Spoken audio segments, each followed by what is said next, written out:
Hey, what's going on, guys? Assad here, and in this tutorial, I'm gonna talking about the pass method in the date object. So, what it does is, it passes the string representation of the date, and what is gonna do is it change into the string if it's recognized, and uh, like but there is some cases there are like illegal values, like think of about a month, like February is doesn't have any uh you know what is called date.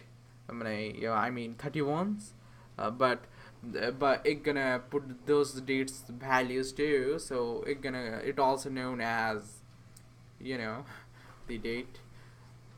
I mean illegal dates, something like that. Could be.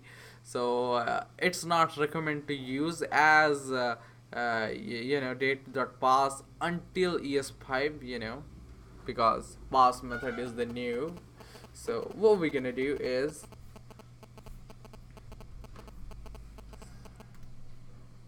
um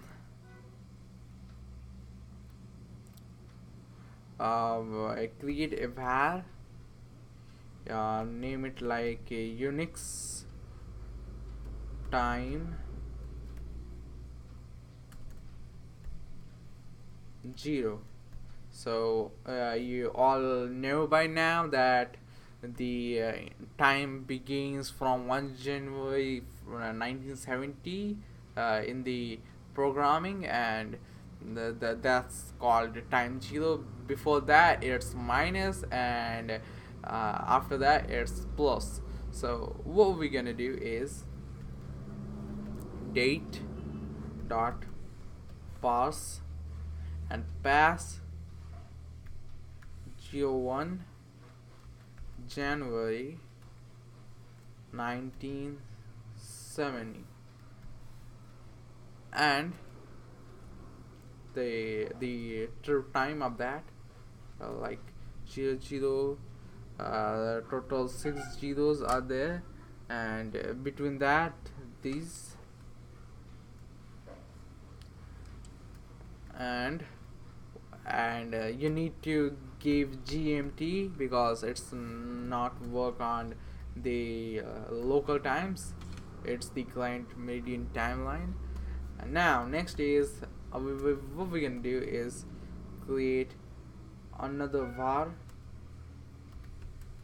and type like JavaScript release.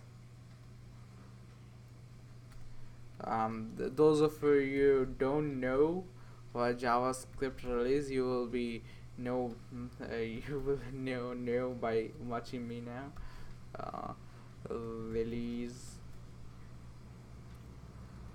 use the date again, date object, and use the parse and pass 04 comma December and 1995, and pass 0 on the 12th PM 0th Grant Meridian time. Oh, sorry about that. I forgot that it would be big D. Oh, I also forgot, January too. So this is what we need to do, and log it on a console, and Unix time 0. You're gonna say 0 because this is the time when it's begin, the time of computers. And after that, what we're gonna do is create JavaScript release. So we're gonna say the total time of that. So hope you guys understand. That's it for today's video, guys. See you guys in the next tutorial.